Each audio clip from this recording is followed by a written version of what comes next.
eu passei um vídeo para vocês, e através desse vídeo, vocês me propuseram da gente discutir, né? Aí teve uma outra colega que eu não sei quem foi, que postou um outro vídeo para vocês no grupo. Eu não sei quem que é, ela não manifestou, ela ou ele, não sei. Muito didático o videozinho. Achei engraçadinho. Foi você, Cíntia? Não, fui eu não. Eu não sei quem foi também. Mas eu adorei o vídeo. Enfim, eu gostei também, eu achei engraçado também no começo. Eles abordam alguns temas. E aí, eu aproveitei e eu descobri um podcast no Spotify e sobre a peste negra. E eu estudei mais um pouquinho, eu me informei um pouco mais sobre o tema. Até vou, antes de começar a discussão, né, de começar a nossa conversa, inclusive, eu estou querendo mostrar que eu falei algumas coisas que, como eu não sou bióloga, né, eu falei umas coisas que não estava tão certo assim. Aí, no podcast hoje, eu descobri que como é que funcionava a contaminação da peste bubônica. Eu tô me redimindo, me retratando aqui hoje, tá bom, gente? Tá dando para ver a tela aí com vocês? Para vocês? Sim. Ah, apareceu rápido hoje, então. Enfim, não sei se vocês se lembram, né? Se eu pedir para vocês assistirem o vídeo de novo, para a gente poder discutir, mas a peste bubônica ela ocorre a partir de uma bactéria, né? E aí a bactéria se aloja numa pulga, e aí a pulga contamina o rato, né? Ela morde, ela pica o rato, que ela mora, né, nos ratos, e aí o rato ele passa a ter também ser portador. Então, assim, é um ciclo, né?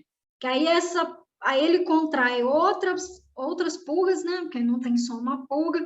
Daí né, a outra pulga pica o rato que está contaminado, e aí essa mesma pulga passa também a ficar contaminada, e aí ela vem e pica o homem, né? O homem que eu estou falando aqui é, no caso, o ser humano. E aí, o ser humano. E aí, assim, que eu fui descobrir que tem vários ciclos.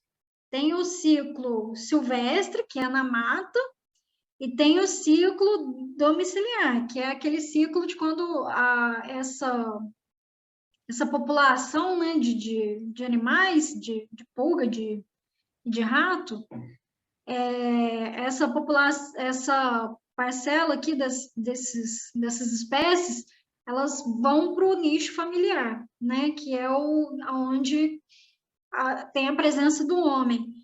E aí a pulga pode picar também outros animais, como cachorro, gato, mas é que a gente fica sabendo mais da pulga do rato, né? E aí depois eles vêm aqui, pode picar coelho também, e pode ser transmitido também a partir desse esquema, através da pulga que aloja no cachorro e no gato, ou se não em coelhos, ou se não da pulga diretamente para o homem. E aí é uma coisa curiosa que eu não sabia, que eu descobri, é que depois que ela pica aqui o homem, né, ele pode ter duas, conforme eu falei e apresentou no vídeo na aula passada, ele pode ter duas formas de apresentação, de manifestação da doença, né? Pode ser a bubônica, que é aquela que vai criando coágulos, né, umas bolhas no corpo, né, mais precisamente embaixo do braço, né, na maior parte das vezes. E aí essa bolha se infecciona, e aí é mais ou menos como a gente contamina qualquer tipo de micro-organismo hoje em dia, né? Se você põe a mão no doente, leva essa mão nas mucosas, na boca, ou se não nos olhos, onde tem secreções, você pode contrair também a peste bubônica. E se ela for pneumônica, que é quando ela afeta o sistema pulmonar, né, que tem sintoma, que os sintomas são característicos até de uma pneumonia, né, que afeta aqui, infecciona toda essa parte aqui do pulmão. Ela pode ser contraída também, que é aqui o caso da pneumônica, através da respiração. Então, tem duas formas de contrair a doença, ou pela pulga, e aí, quando já vira uma epidemia, você pode contrair também através da respiração ou do contato, né, manual, que pode levar nas mucosas, né? Então, são duas formas de contaminação aí que na aula passada eu falei que era somente pela pulga e hoje eu estou me retratando que estudei um pouquinho mais, isso daqui não é a minha área, mas tem os outros tipos de contaminação. E aí eu queria ver com vocês, que eu já tinha começado essa discussão, e aí vocês levantaram alguns pontos semana passada, falando sobre diferenças da peste negra no período da Idade Média e diferenças e semelhanças da peste negra na Idade Média, para o coronavírus, né, no Covid-19, que ficou popularmente conhecido como coronavírus, pela Covid-19 no ano de 2020 e 2021. E aí eu quero saber o que vocês lembram, que pontos que foram levantados e o que a gente pode começar a partir desse... Que pontos de partida que vocês vão dar para a nossa conversa de hoje?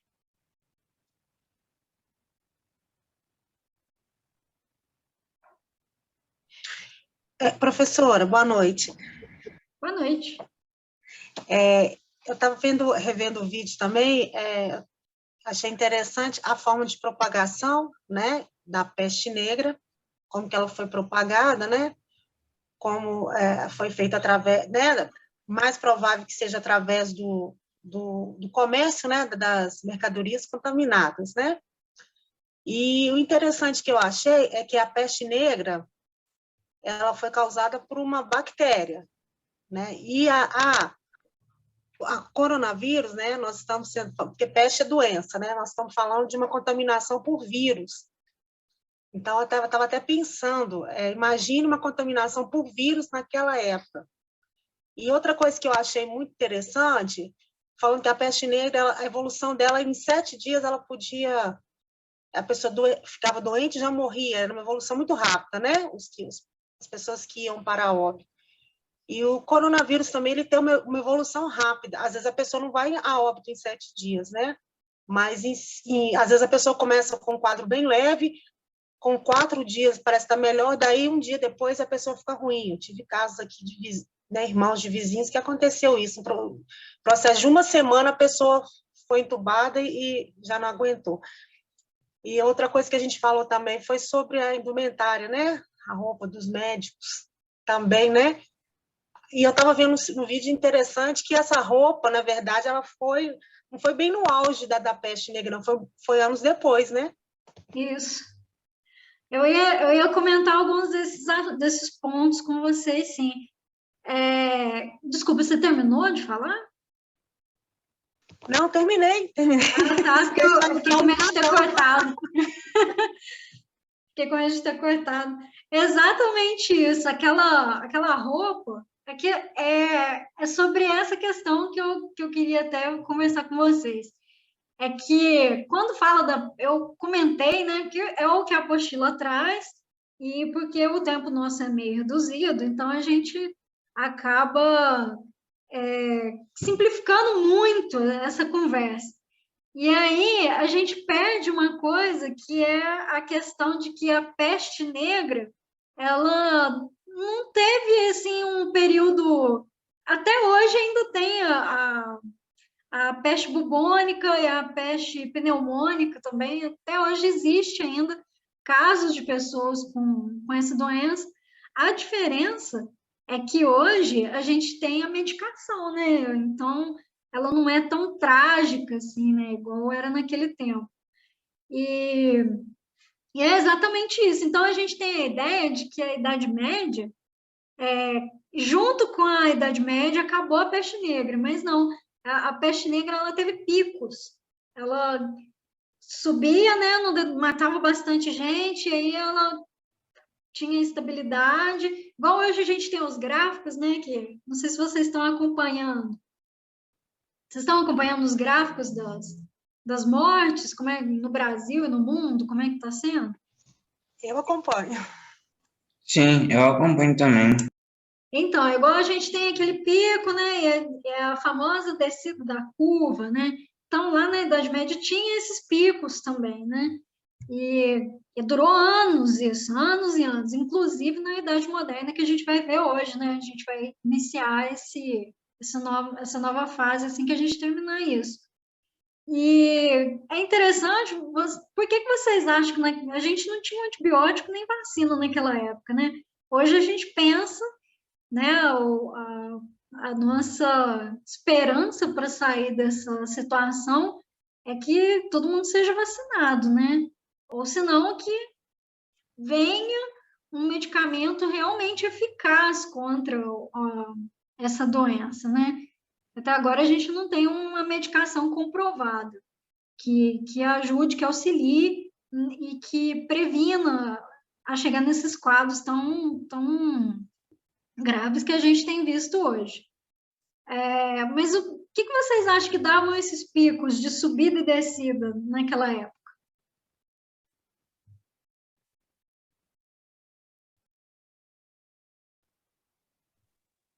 Talvez clima? Não sei. O clima, será? Vocês lembram que eu estava falando de clima, do clima daquela época, que a gente estava passando por mudanças climáticas, muita chuva, foi um período de muita chuva e muito frio. Vocês estão lembrados disso? No final da Idade Média? Sim. Sim. Então, não é por conta disso, não. Na verdade, só estou sabendo disso, porque hoje, esse podcast que eu assisti hoje... Desculpa, pode falar. Alguém? Esse podcast que eu assisti hoje, que eu ouvi, aliás, hoje, era de uma historiadora especialista nessa área. E aí ela me atentou para uma coisa que eu não tinha parado para pensar. Que foi, na verdade, eu vou passar esse podcast para vocês, que é muito interessante. É um podcast com um historiador e um paleomicrobiologista. Então, são pessoas que estudaram a doença, estudaram o período também. E eles falaram que muito provavelmente conforme... Quem que estava comentando? Foi agora há pouco, no começo, que falou do tempo das mortes. Foi eu. Eu até acho que é por Eu conta do quem? comércio também. Cleide. Ah, tá. É que não está aparecendo para mim. Eu acredito um pouco que é por causa dessa coisa do comércio, da mudança das pessoas. Sei lá, eu acho que tem a ver com isso. Eu acho que tem dois fatores aí. Você levantou. Primeiro, o comércio daquela época era igual ao comércio de hoje? Eu Não. acho algumas coisas sim. Eu acho que tem coisas de hoje que eram como eram antigamente. As mercadorias são transportadas através de navios para vários lugares. Então, eu acredito que tem coisas que são parecidas. Mas tem uma coisa que vocês ainda não pescaram, né? Que ela não se disseminou primeiro. Hoje a gente tem uma velocidade muito grande do transporte de mercadorias, né? Hoje é muito mais fácil. Vou parar para pensar. Se eu quiser mandar uma mensagem para minha família que está lá no sul de Minas, eu não tenho que esperar uma carroça com um cavalo para levar a minha carta, né? Eu tenho que escrever à mão, levar para uma pessoa que vai levar carroça. Então, levaria dias para essa mensagem chegar, inclusive para um vírus chegar, né? Porque a velocidade dos transportes era uma velocidade muito inferior no sentido de tempo. muito menor, uma velocidade muito menor do que no tempo de hoje. Então, a velocidade de contágio era menor. Hoje a gente tem um mundo muito mais globalizado. Hoje você manda uma mensagem via WhatsApp e a pessoa já recebe na hora. E a gente ainda fica ansioso para que a pessoa visualize na hora e a gente responda na hora. Já naquela época, a velocidade do comércio era muito diferente. E tem uma segunda coisa também, é que a doença também agia de forma muito diferente. Deixa eu ver aqui que eu anotei, cerca de 60% a 80% das pessoas que contraíam essa doença, elas morriam. Não tinha muita... Hoje, a gente, apesar de ser uma coisa assim, o vírus, né, a Covid-19 ser uma situação muito grave, muito assustadora para a gente vê o que a gente viu o ano passado, né, na Itália e também em alguns países aqui da América Latina, a gente viu lá em Manaus também, essa coisa de atolar o sistema de saúde, né, o SUS, inclusive particulares e no sistema privado e público, essa coisa da gente ver os corpos, né, sendo amontoados, não tem onde colocar, que os cemitérios não estão dando conta, isso tudo é muito grave, não estou amenizando essa situação, não, deixando bem claro isso. Mas naquela época, hoje, as pessoas que contraem, o número de pessoas que contraem a Covid-19 é muito menor a chegarem a óbito do que naquela época. Você vê que 60% a 80% das pessoas é muita coisa, né? Era quase certo de você morrer, né? Do que da doença, do que hoje, né? Apesar de ainda ser uma situação muito grave e muito difícil hoje, uma situação que a gente está vivendo hoje. Então, essas pessoas ficavam doentes muito rápido também. Era cerca de mais ou menos 7 dias, a pessoa já vinha a óbito. Então, para a pessoa já vir a óbito, ela não conseguia andar na rua, então não tinha nem jeito de aglomerar. Então, não tinha jeito de sair espalhando doença. Então, são duas coisas, dois fatores que diferenciam um pouco aí essa questão do contágio. Professora, Pode falar. falando dessa questão do contágio, estava até conversando aqui em casa, a gente vê, né, esses fatos através da história, essa pandemia que aconteceu e outras também, né, que o vídeo que você colocou lá mostra, como aquela de Constantinopla, que dizimou 40% da população, bom, e outras coisas. Eu fico falando que o ser humano, né, ele é o mesmo, né? Hoje nós temos, como você mesmo colocou, nós temos mais tecnologia, né? Nós temos vacina, nós temos antibióticos, né? Mas o ser humano, ele é o mesmo. A observação que eu achei assim, achei muito interessante, que eles começaram a perseguir alguns grupos, né? Matar judeus, 2.000 judeus, mataram grupos específicos, né? Falando que eles que traziam a doença, né? Hoje a gente não tem essa coisa de ir lá e matar e tal, mas a gente faz isso através o povo, né? Usa a tecnologia para isso, através de notícia falsa, através de incriminação de um país, igual da China, de perseguição. Aí eu falo, ser humano é o mesmo, né? Aquele de lá e o daqui é o mesmo, a única coisa que muda é a tecnologia. Não, mudou bastante coisa, sim, só que a gente permanece algumas coisas, né? Fake news, eu acho que fofoca, eu acho que sempre existiu. A história é uma grande fofoca, né? Se for parar para pensar. Verdade. Só que é uma fofoca útil, né? Que serve para a gente aprender alguma coisa. Mas sempre existiu. Hoje mesmo eu estava ouvindo falando sobre a forma como que o governo, essa questão aí de colocar da higienização, né? A partir mais para frente, como uma forma de combate, quando eles descobriram a forma de contágio, eles começaram a ter políticas, né, apresentar políticas para tentar melhorar isso, né? Então, eles procuraram acabar com os ratos. Aqui no Brasil, a gente teve, durante o período da República, um período chamado higienista. Aí teve essa questão da higiene em todos os âmbitos, nas escolas, na vida pública também, onde os cortiços começaram a expulsão das pessoas nos cortiços, porque tinha aglomeração, não tinha esgoto direito, né? Porque as pessoas foram se amontoando ali nas partes mais marginais das cidades. E aí o governo teve uma ideia de pedir para a população, para incentivar essa coisa da higienização e do saneamento público, incentivar as pessoas a matar o rato, e aí o governo comprava aquele rato morto para incentivar as pessoas a acabarem com os ratos, né?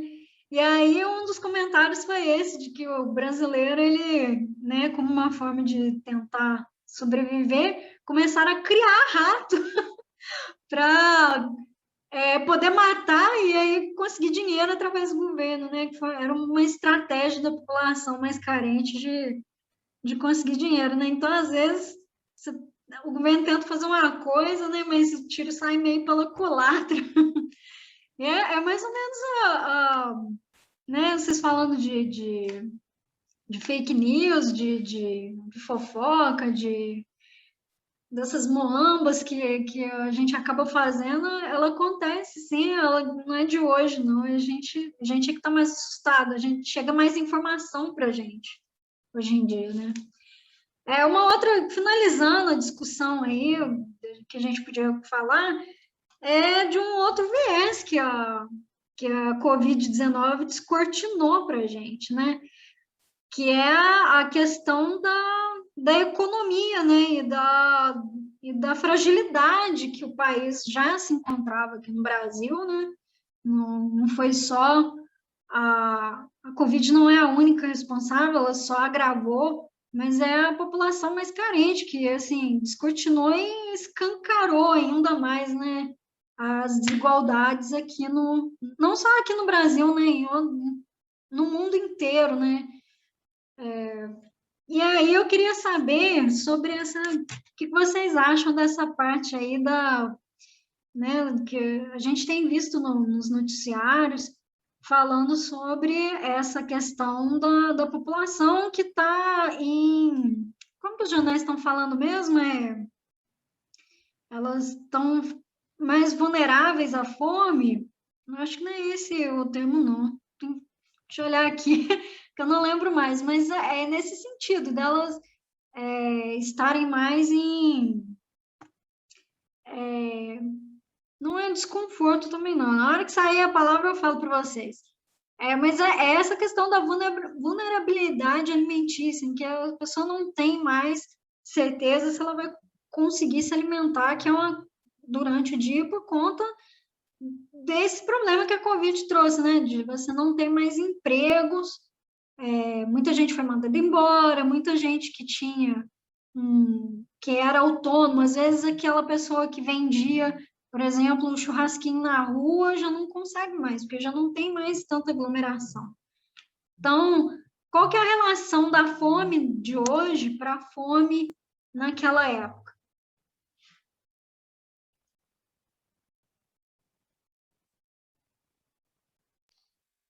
Eu acho que tá mais ou menos aquela coisa, né? Quem tem, tem, e quem não tem vai ficar sem ter, porque o governo não vai correr atrás, né? Também para tentar ajudar.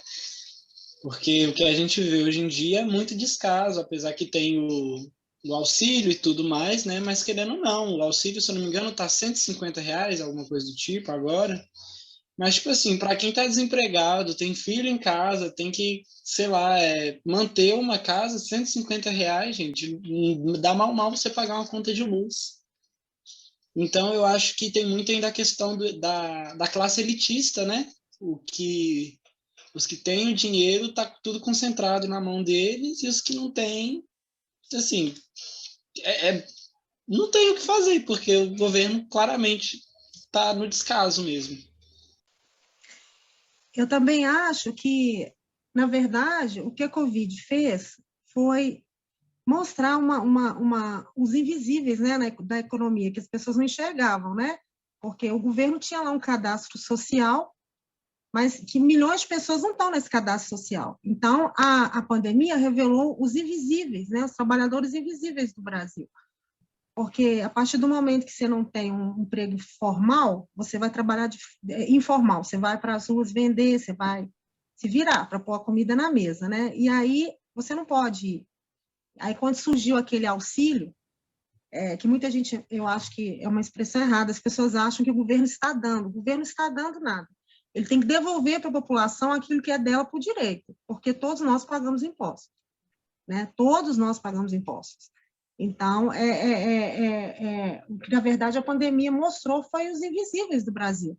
E continuam lá, né? E o que aconteceu muito também, que saiu uma reportagem também falando sobre a média de vida do brasileiro, né? Vai diminuir 2 anos por causa dessa pandemia. Então, em São Paulo é um ano, né? Então, isso relativos a dados de 1940, né? Eles estavam fazendo essa relação. Então, assim, o que aconteceu também, que eu vi, é que a classe média, ela voltou para ser uma classe média baixa, né? Então, de uma certa forma, ela vai afetar toda a rede. Mas acontece que aqueles que também, a pandemia também, ela traz muitas possibilidades, né? Então, muita gente que é rica vai ficar mais rica ainda. E o pobre cada vez mais pobre. Isso já é uma música antiga. O rico fica cada vez mais rico e o pobre cada vez mais pobre. E o fim Então, disso, todo mundo já conhece. Então, é isso aí. Então, eu acho que mostrou a verdadeira cara do Brasil, porque o Brasil tinha para mim não estava mascarado, né? Mas tinha aquela máscara de estamos todo mundo bem, mas a gente sabe que não estão. Antes da pandemia, a gente tinha mais de 13% da população desempregada formalmente, fora os informais, né? Então, essas pessoas invisíveis agora estão aí, né? Mostrando para o Brasil a verdadeira cara dele, né?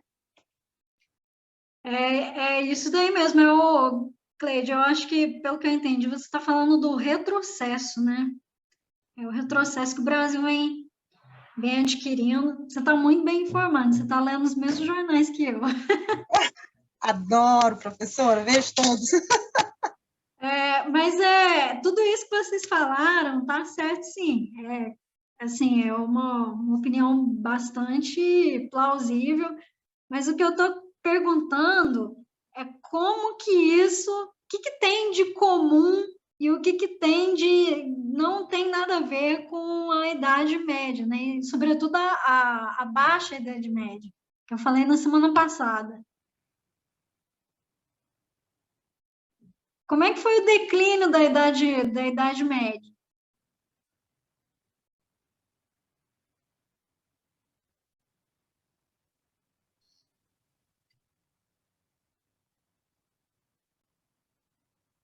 Ninguém, gente? Nossa, eu não tô dando Eu vou aula, falar, não? não sei, talvez eu possa estar errado. Professora, minha cabeça é um trem de louco. Mas eu creio que, tipo assim, como teve toda a questão de ser passada pela bactéria do rato, né, e pela sujeira que foi criando nas cidades por causa da Revolução Industrial, eu creio que isso atrapalhou muito, né, a economia, porque o pessoal não conseguia trabalhar direito. Porque, por exemplo, as fábricas, né, as indústrias se tornaram grandes polos de infecção, né? Então, acho que isso pode ter atrapalhado muito na questão do desenvolvimento até do trabalho do pessoal, que não gerava renda para a cidade e tal. Entendi. É mais ou menos isso, só que eu vou precisar te corrigir só uma coisinha. É que aqui a gente não fala de indústria, não. A gente tinha artesanato e manufatura. Tem a ver com o período feudal, professora, que foi diminuindo esse poder do feudalismo? Sim, a gente está falando dessa parte, sim. Só que, ô, João, eu tô falando é que, assim, às vezes você leu no texto aí manufatura. A manufatura era a divisão do artesanato. É uma ampliação um pouquinho melhor do artesanato. Então, todas as atividades, elas eram manuais. Só que tinha divisão de trabalho, entendeu? Então, se você fosse confeccionar um sapato, um ficava encarregado da sola, o outro encarregado de cortar o couro, o outro encarregado de costurar, sabe? Então, essa é a divisão da manufatura na época, que parece uma indústria, mas ainda não é tão dinamizada e tão forte, igual foi na Revolução Industrial, que ainda está lá para frente. A gente ainda Tá. nem Não, eu viu. fiz foi essa confusão da manufatura com a indústria, porque, igual você falou, é bem parecido, mas eu estava pensando era nisso, tipo, no artesanato mesmo, na confecção de roupa, essas coisas. Mas tá certo que você falou assim. Só que é troca. Se você colocar indústria no vestibular, eles vão te dar zero. Troca por Fechou. manufatura. É mais ou menos isso que o João falou. A gente passou por um período, a gente não, né? Porque a gente estava aqui eu estou na América, mas hoje a gente tem a fome muito mais agravada com a pandemia, né? A gente teve esse retrocesso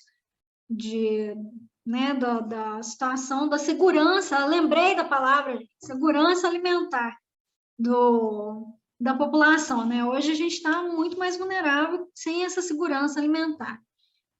Naquela época, aconteceu o que o João falou, as pessoas não estavam conseguindo ir trabalhar, porque a peste, ela atingiu não só a população da cidade, mas a população do campo também, que ainda existia. Então, essas pessoas que trabalhavam e que sustentavam, né, toda a base alimentar da população da Idade Média, elas começaram a morrer e começaram a faltar mão de obra.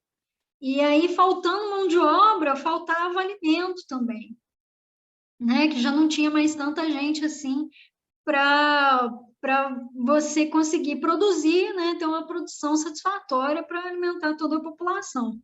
Então, foi um ciclo, né?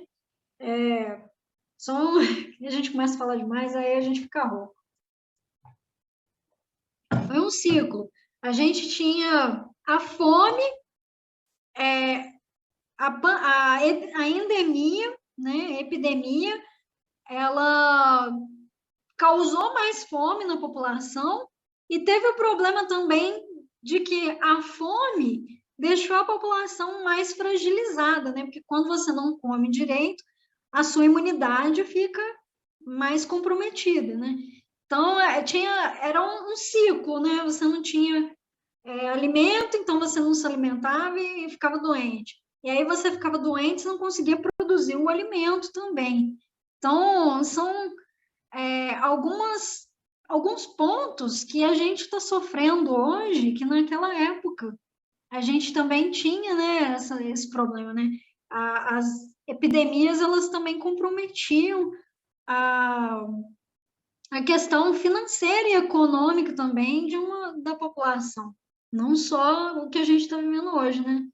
Que é bastante triste e a gente fica aguardando aí a população toda ser vacinada, né? Para a gente voltar a caminhar, né? Tentar voltar ao normal, né? Que eu nem sei se vai ser o normal como a gente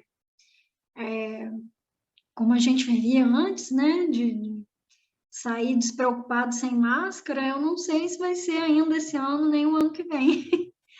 Né? Vai depender das novas cepas, se elas vão sofrer mutações, mas aí é o sábio que sabe falar muito melhor do que eu, né? Eu vi uma aluna hoje, né, no Instagram, ela estava postando falando sobre vírus. Vocês estão vendo sobre o coronavírus essa semana, em biologia? Ou semana passada? O Sábio falou sobre isso ontem. Foi ontem. Vocês estão mais afiados do que eu.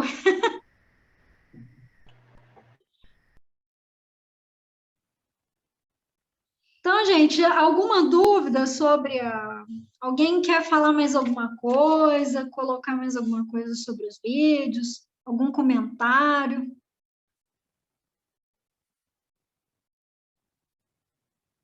Não tem problema se vocês...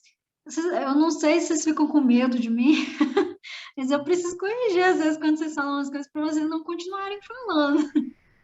Mas não tem problema Eu sou nenhum. caladinha mesmo. Eu não gosto de falar, não. Fico aqui só escutando. Se estiver escutando e absorvendo, tá ótimo. Então, eu sou tímido. Oi? Sou tímida, aí eu não falo muito. Ah, é. Nossa, mãe. Vou acreditar. Ninguém mais, gente.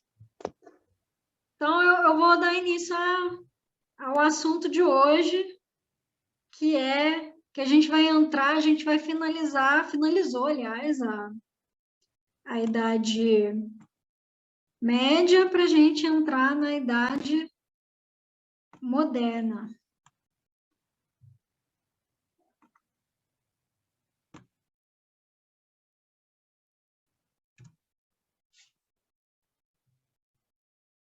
Foi só elogiar o meu computador, falando que ele estava rápido, aí agora ele não está mais tanto assim.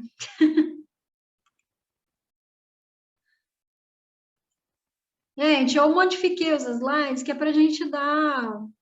Ele vai parecer um pouquinho tortinho para vocês, mas é porque eu não estou dando conta de editar os vídeos e eu não quero expor vocês no YouTube. Aí eu deixei um espacinho assim na lateral, que aí eu ponho uma tarja só, eu não preciso ficar calculando o tempo e aonde o movimento da tarja, enquanto o movimento aqui, a minha câmera, né, que vocês acabam aparecendo. Então, eu vou pedir paciência para vocês, porque não estou dando conta mesmo, é muita coisa. E aí, hoje, a gente vai ver sobre a organização dos estados nacionais, né? O que é essa organização?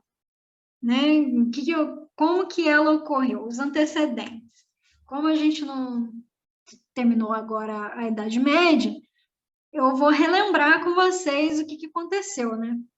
Então, como a gente acabou de falar hoje, a gente tinha na Baixa Idade Média o início da comercialização, que a gente pode chamar de reinício, né?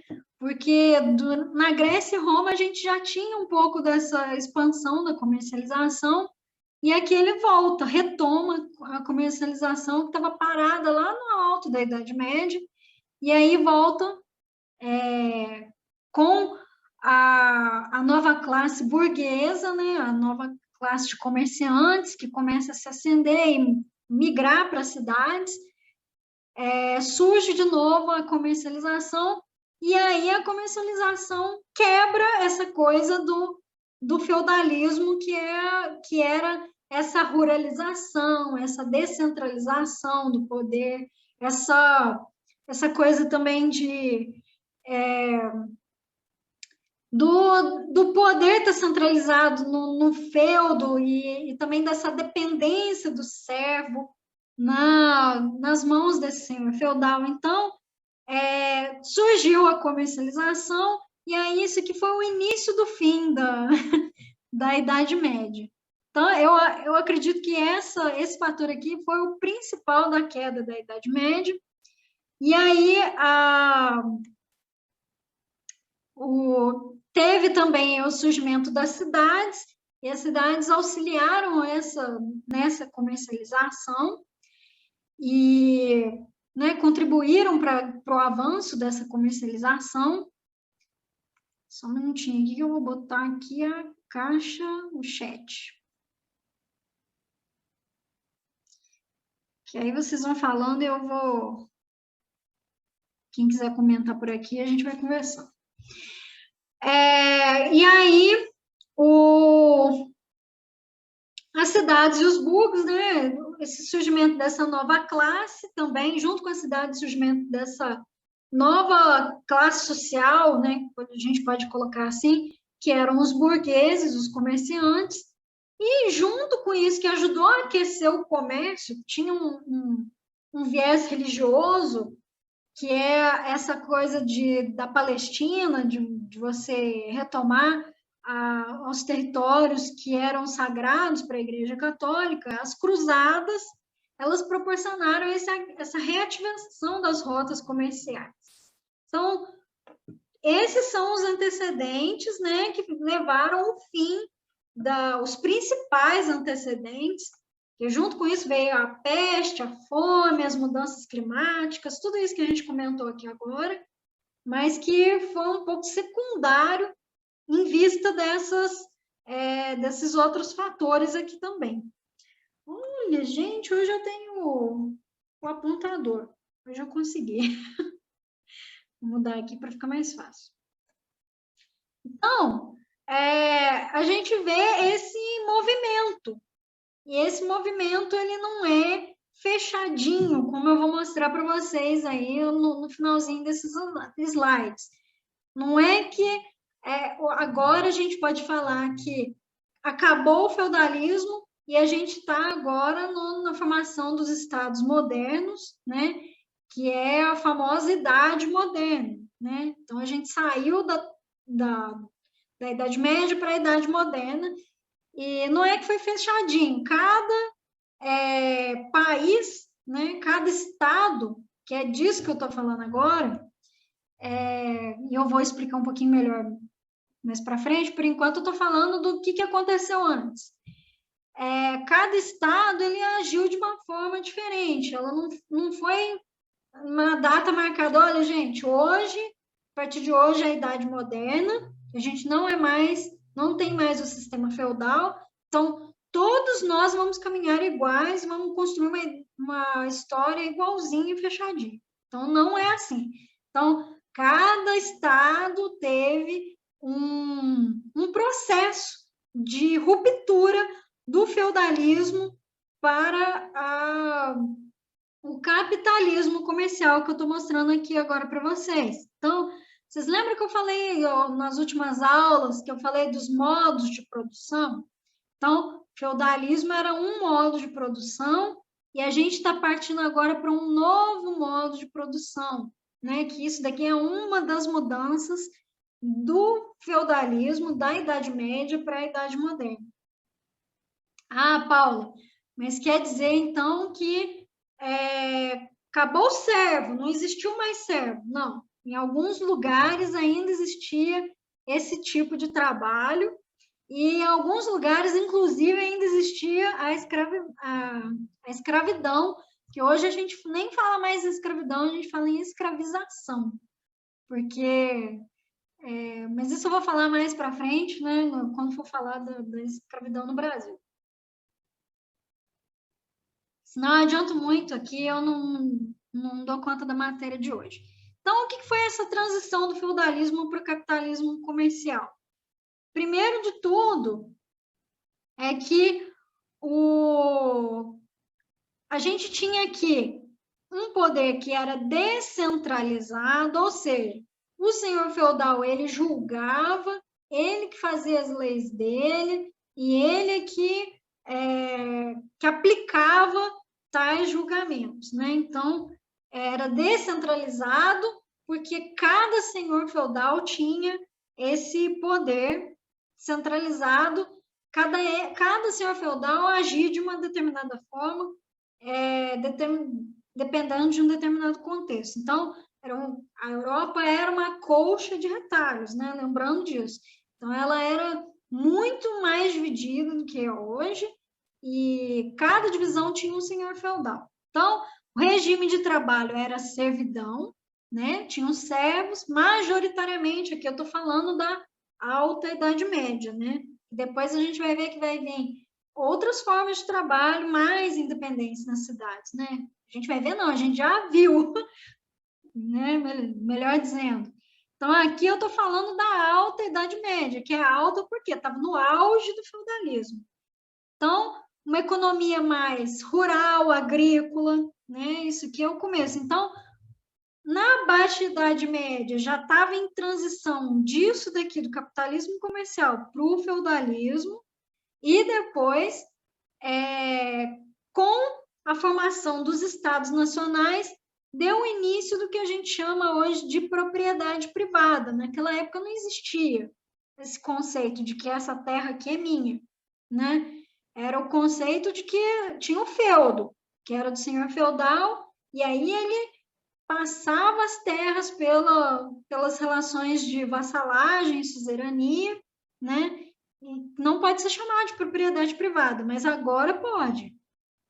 Se você tinha uma casa, aquela casa era sua, e a gente tinha também uma centralização do poder, então a gente saiu dessa coisa aqui de cada senhor feudal mandar num pedacinho de terra para a figura de... Deixa eu voltar aqui. A figura do rei, por isso que eu pus aqui a coroa aqui no início dos slides, que é a representação a coroa é que mandava em todos os territórios, em todos os nobres. Já não eram vários nobres mandando num pedaço de terra, né?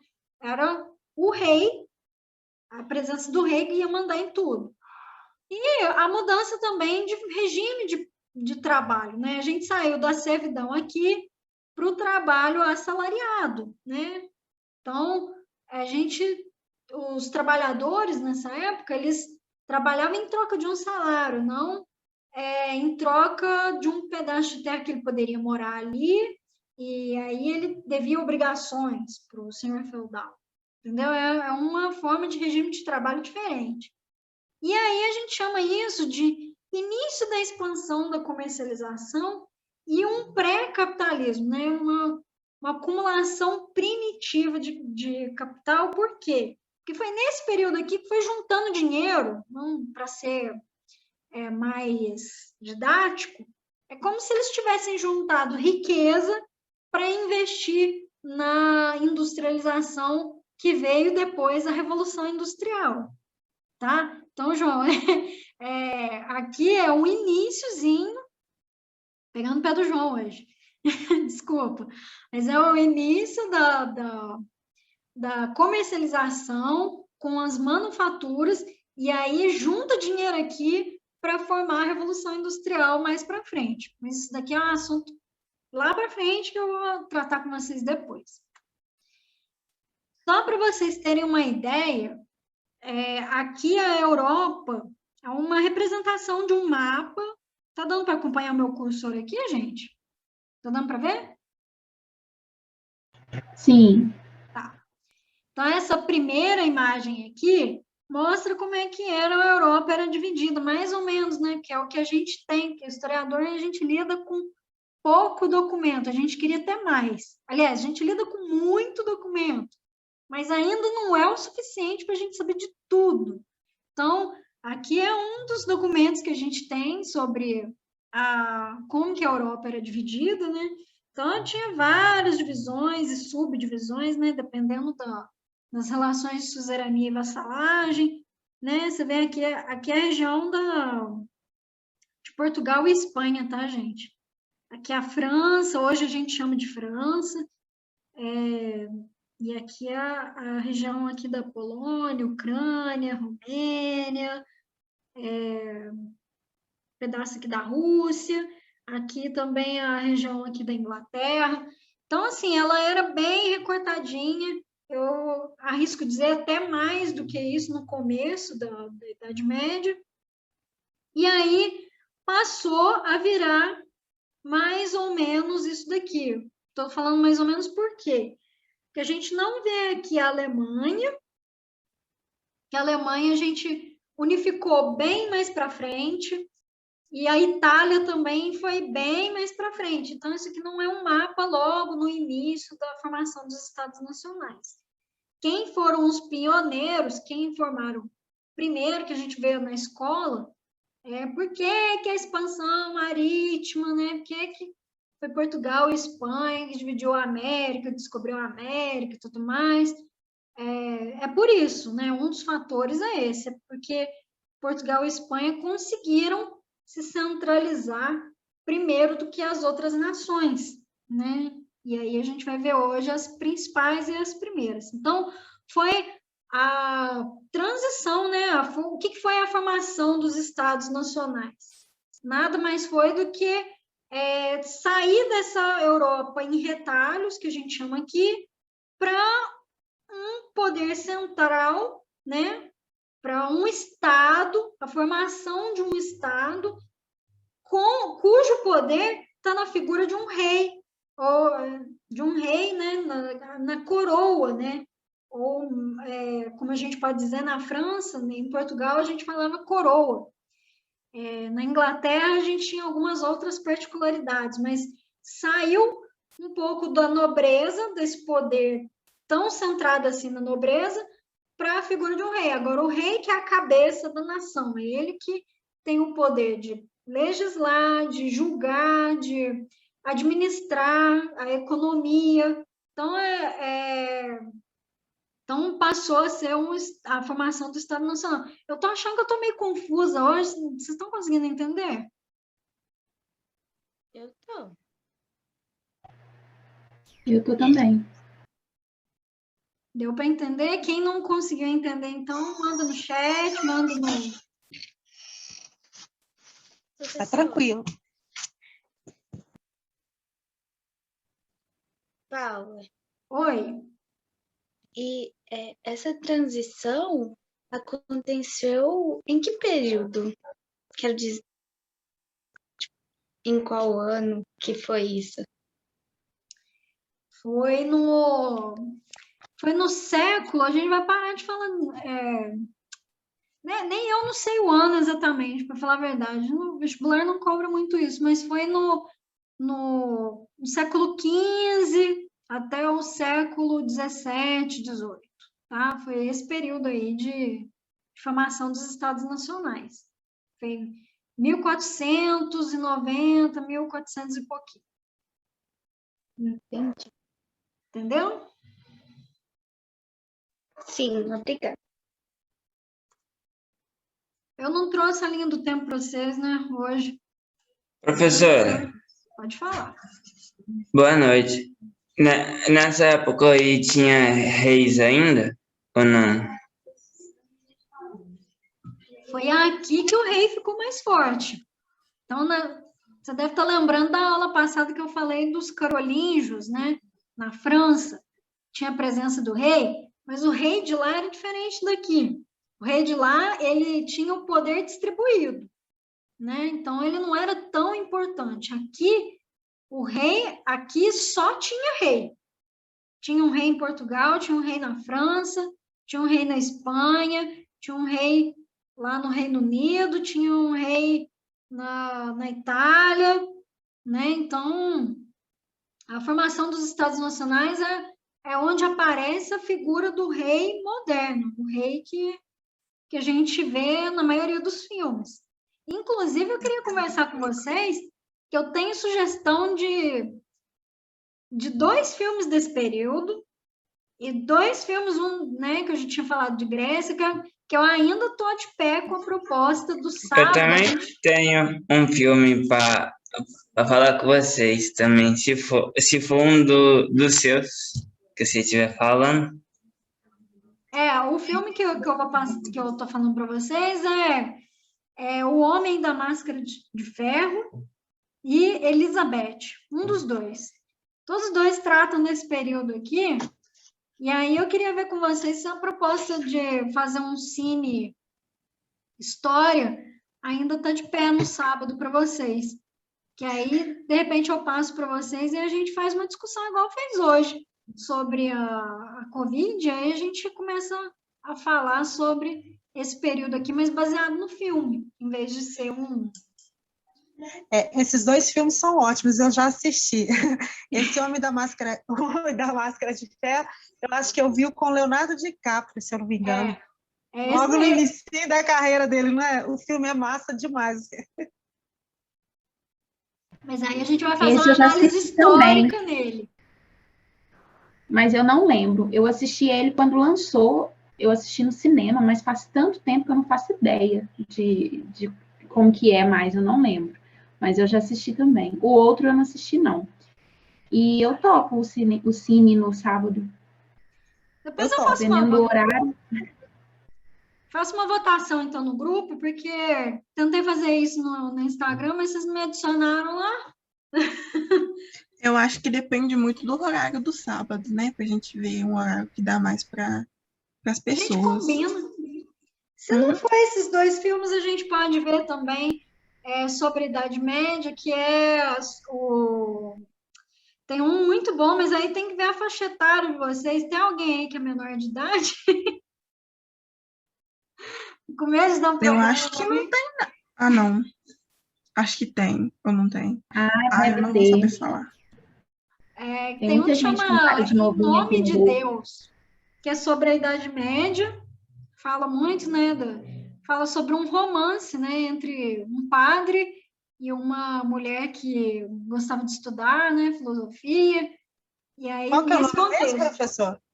Em Nome de Deus. Eu acho que também já vi. Muito bom. Ah, louco! Tem muito tempo. Eu já ouvi falar, mas eu acho que eu não assisti, não. Não lembro. Ai, gente, os filmes que eu tô lembrando aqui desse período são esses. Aí, se vocês tiverem outras sugestões, Mas a gente assiste de novo, não tem problema. ou vocês podem me dar outra sugestão, porque eu adoro assistir filme de época. Então, Não, esses filmes são ótimos e dá uma boa. A gente assistir junto para rever esses pontos que você falou, os pontos históricos, né? Fica mais rico ainda.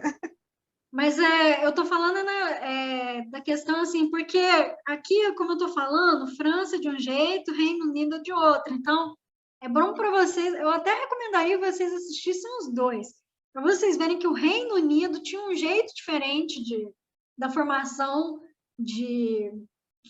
da realeza, e a França tinha outro jeito de formação da realeza, né? Então, é interessante vocês verem as particularidades de cada país. Então, depois, na medida que a gente for conversando, durante a semana, a gente vai conversando sobre isso. Então, por que essa formação ocorreu, né, dos Estados Nacionais? Tinham vários interesses. O rei, principalmente, né, não preciso nem falar por quê. Se ser o todo-poderoso, deve ser maravilhoso, né? Não sei, nunca tive esse privilégio. A burguesia, porque era interessante para ela ter a figura de um rei.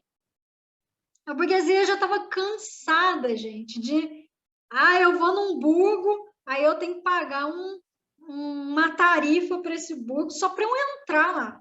Aí chegando lá, o preço da galinha é uma coisa, o preço do sapato é outro, o preço do trigo é outro. Eu nem sei quanto que é esse preço, aí eu pago esse imposto, eu já não sei, eu não tenho liberdade de transitação, né? Então, para o burguês, para o comerciante, era interessante, porque diminuía, não tinha mais essas taxas de um feudo para o outro, né? De uma cidade para outra.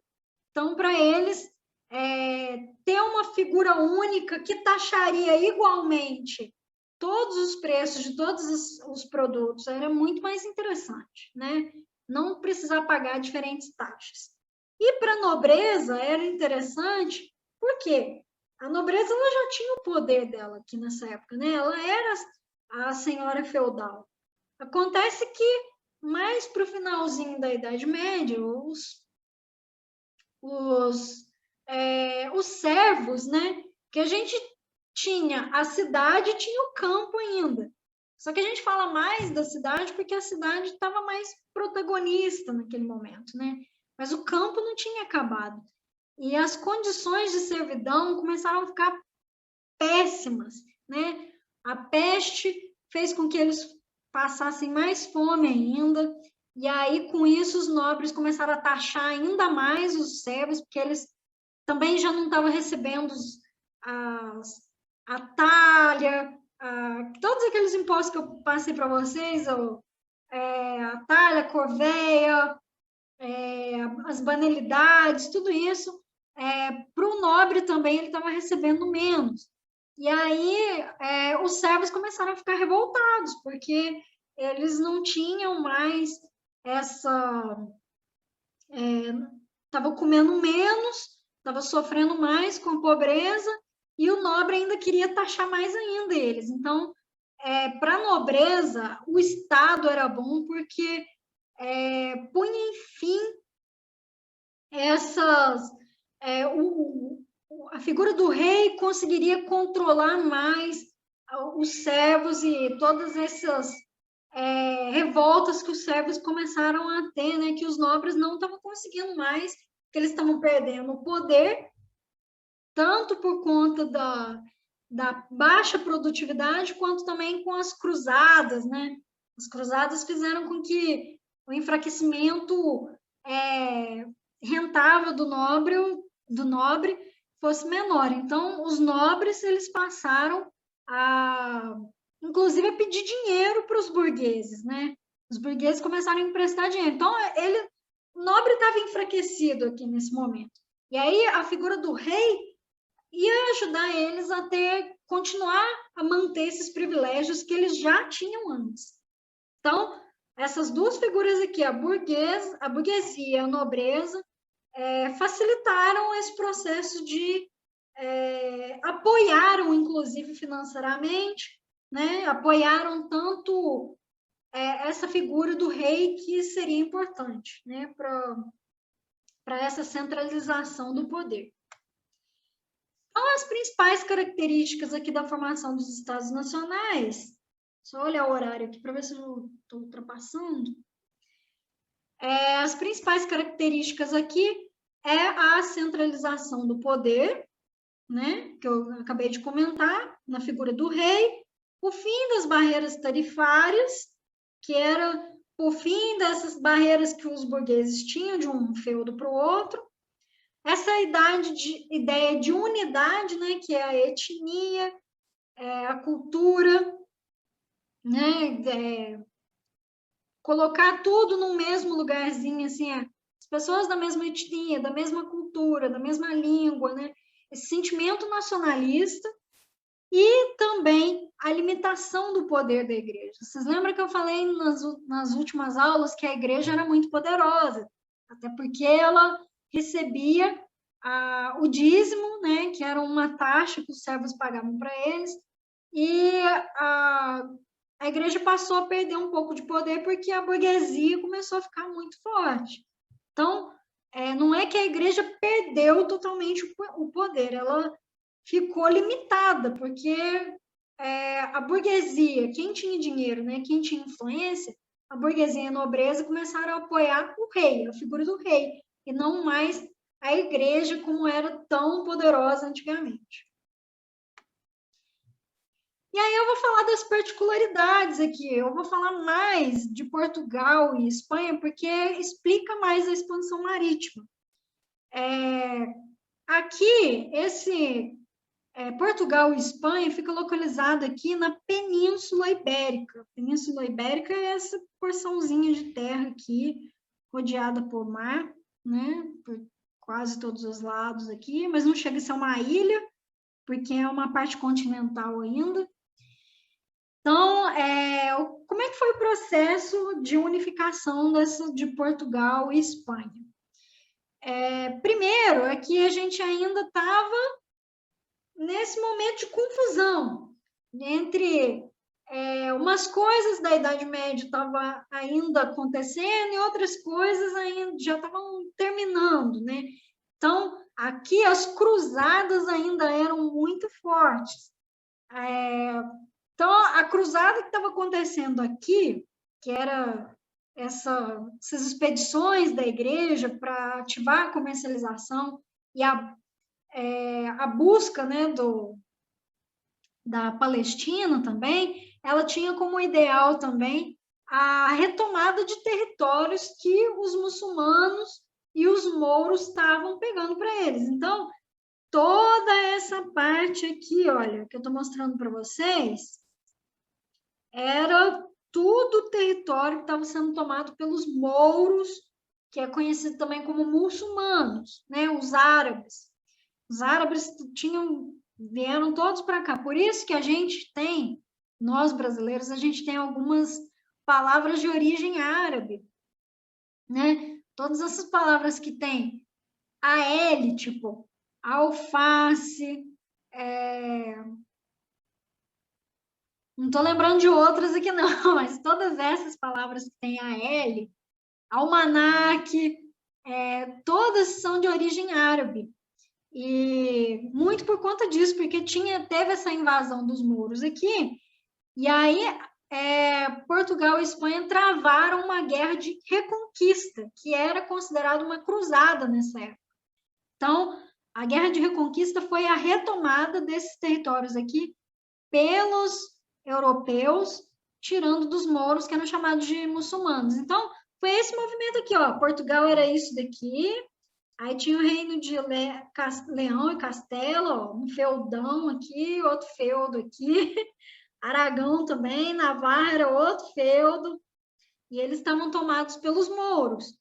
E aí, nesse outro mapa aqui da direita, a gente já vê esse processo de reconquista, ó, Leão e Castelo se juntam, e aí essa parte aqui, olha, que está em amarelo, era um domínio muçulmano, toda essa região aqui era tomada, tá, gente? É que aqui, nesse momento aqui, eles já estavam começando o processo de reconquista. Então, eles foram retomando esse território em amarelo aqui, e aí em 1275 tinha só esse pedacinho aqui, ó, que era dos muçulmanos, e olha aqui, Leão e Castelo, Aragão e Navarra, eles conseguiram tomar toda essa região, e aí, por fim, tem um outro mapa aí, que é o de hoje, que é hoje Portugal já tem mais ou menos essa configuração aqui, e Espanha tem mais ou menos essa configuração aqui que a gente está vendo hoje.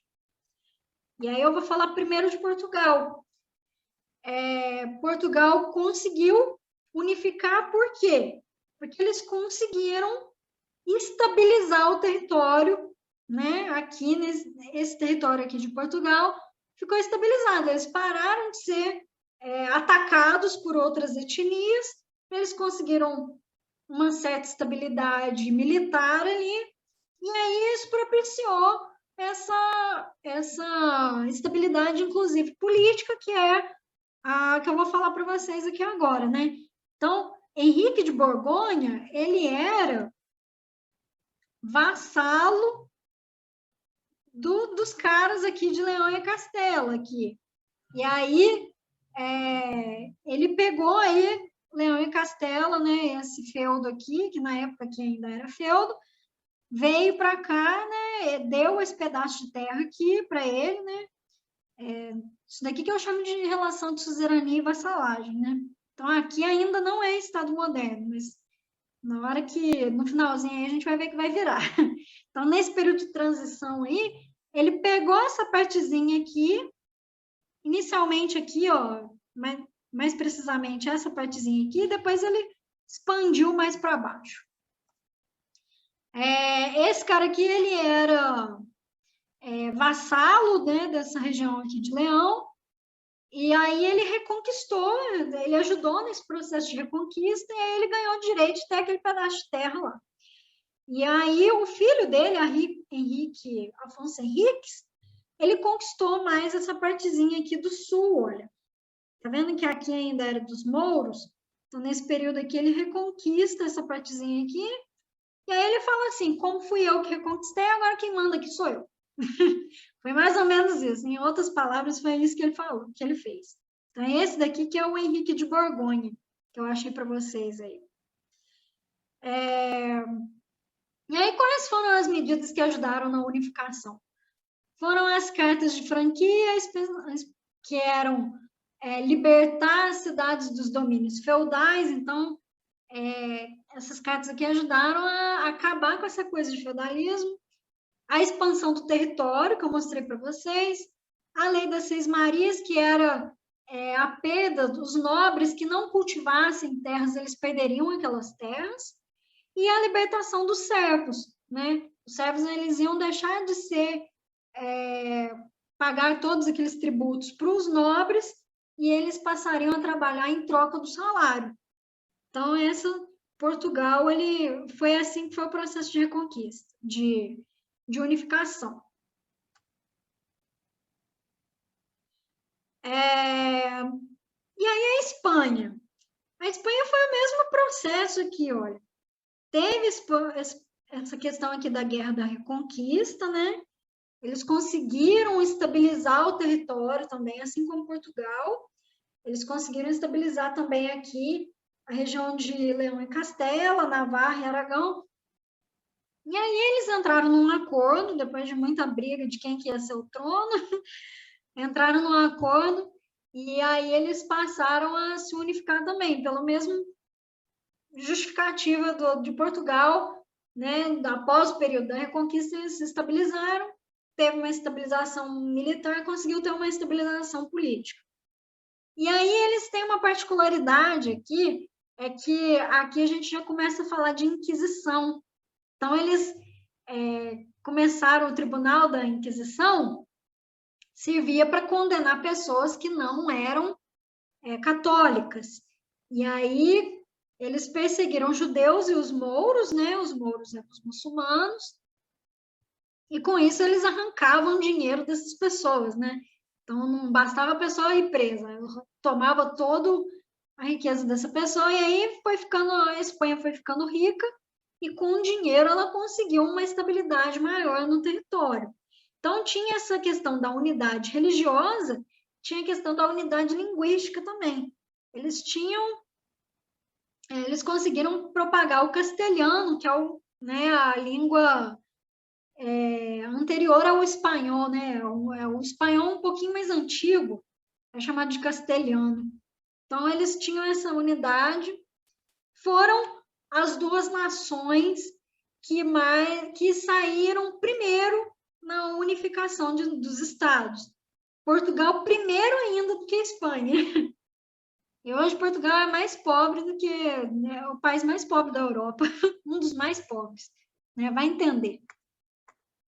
E aí a gente vai falar um pouco da Inglaterra e da França.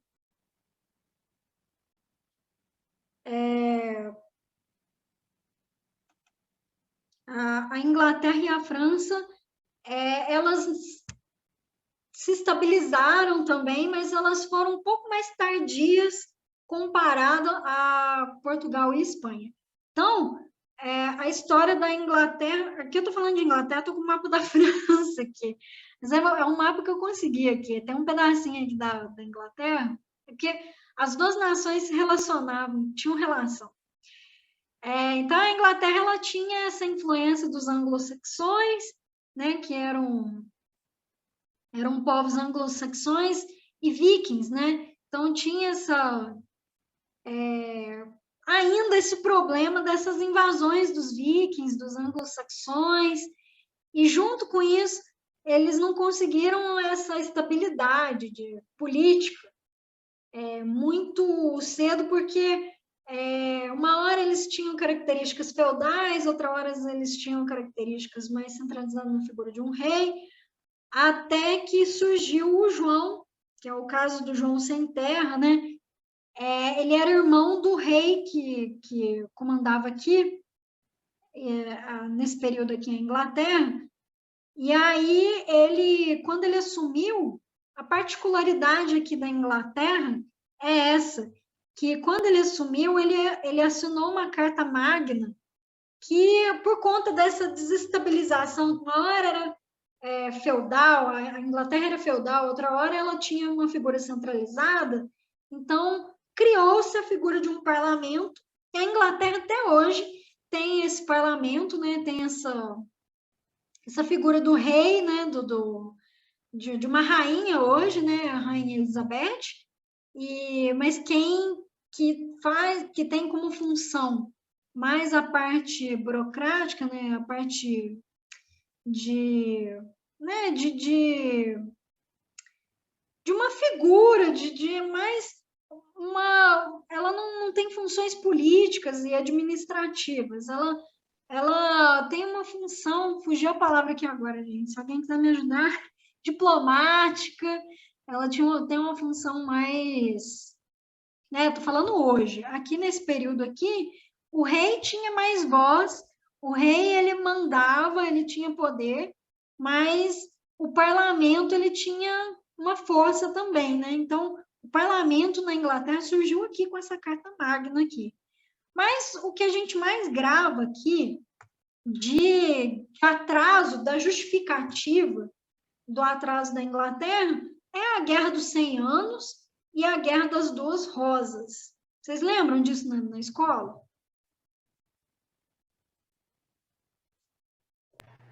A de 100 anos eu lembro, a outra não. Deixa eu ver o horário aqui. Então. Mais ou menos das Duas Rosas. Então, essas duas guerras aqui, elas ocorreram enquanto Portugal e Espanha já estavam se estabilizando.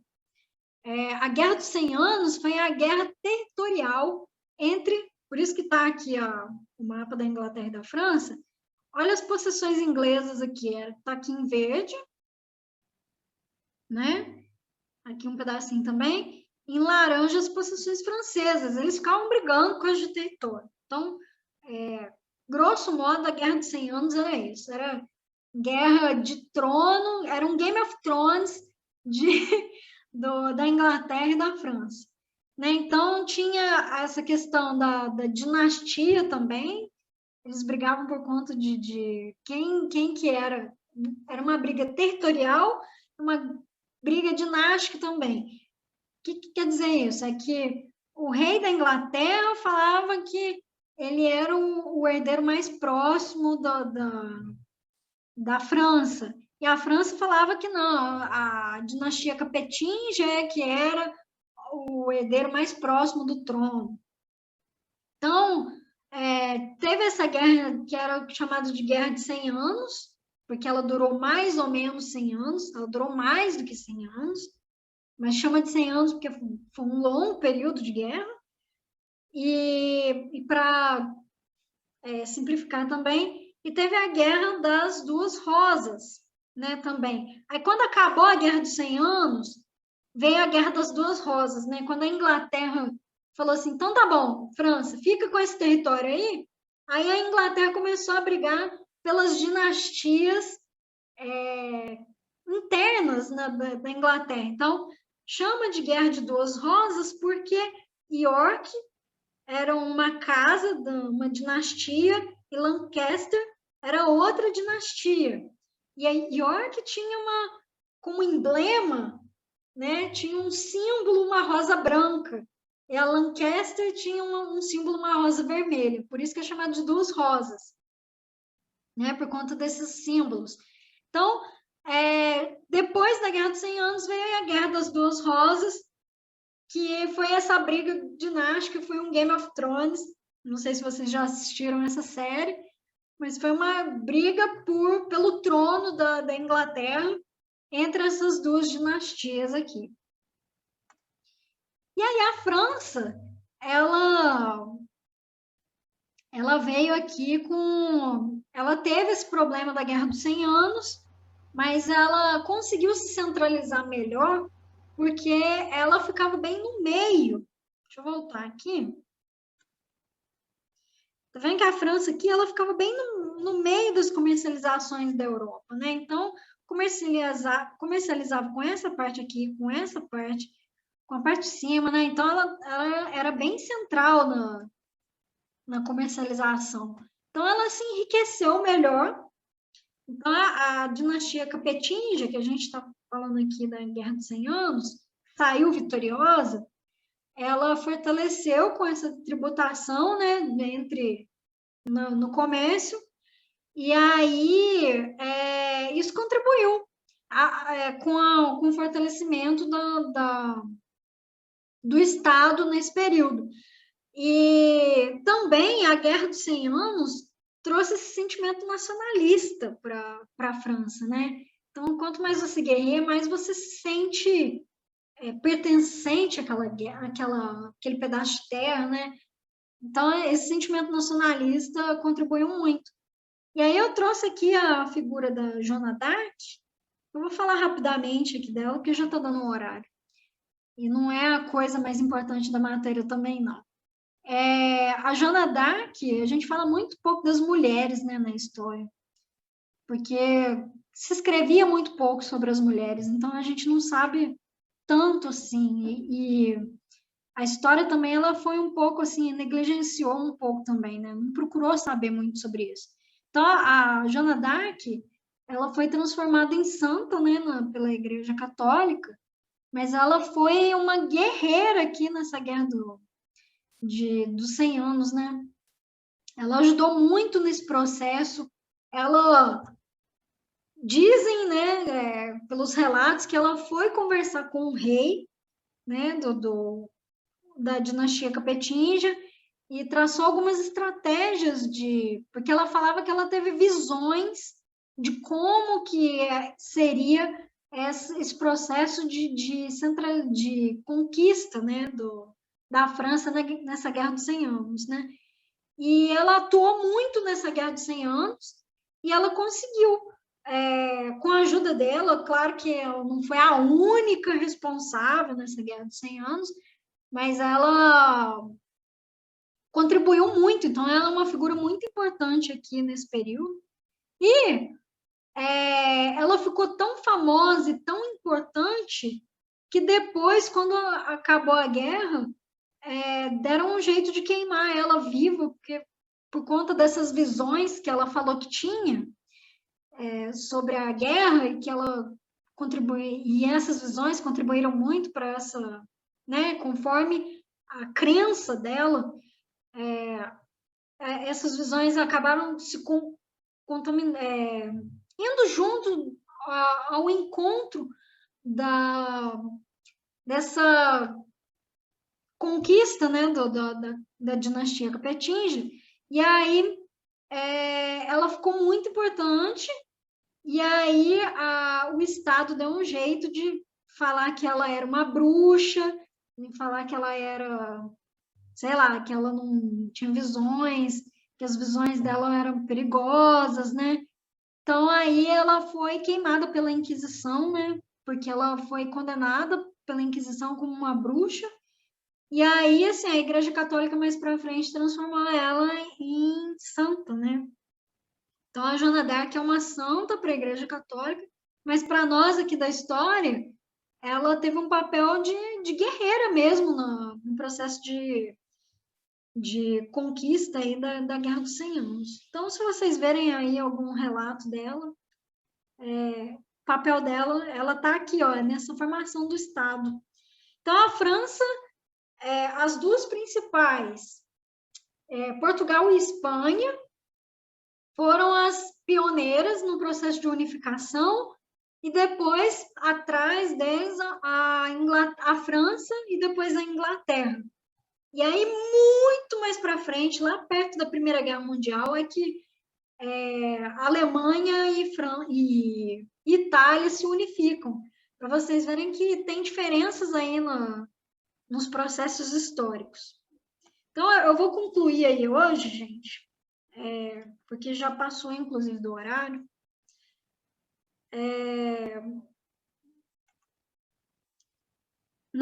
Respondendo só rapidamente aqui,